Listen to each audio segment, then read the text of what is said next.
Par ses meurtrissures, nous sommes guéris. Les chrétiens évangéliques utilisent souvent ce verset pour dire que nous devons systématiquement être guéris de nos maladies, car par ses meurtrissures, nous sommes guéris. Mais est-ce que ce passage a réellement cette signification ou ne le sortons-nous pas un petit peu de son contexte? Lisons-le en 1 Pierre 2, verset 24.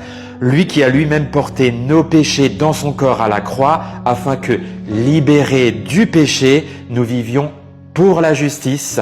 C'est par ses meurtrissures que vous avez été guéris. » Pierre fait référence ici au texte qu'on retrouve dans Ésaïe au chapitre 53.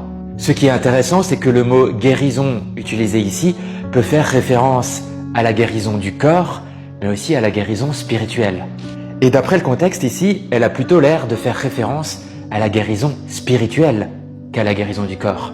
Il parle de liberté face au péché.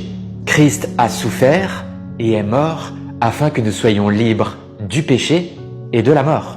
Cependant, Matthieu reprendra quand même à son tour le passage de Ésaïe 53, et ça au moment où Jésus sera en train de guérir des malades.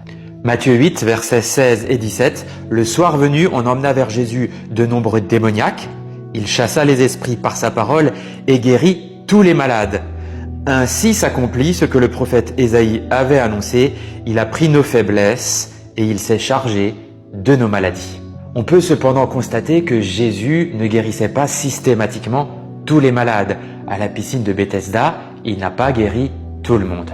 Finalement, lorsque l'on proclame que par ses meurtrissures, nous sommes guéris, nous faisons là une déclaration de foi.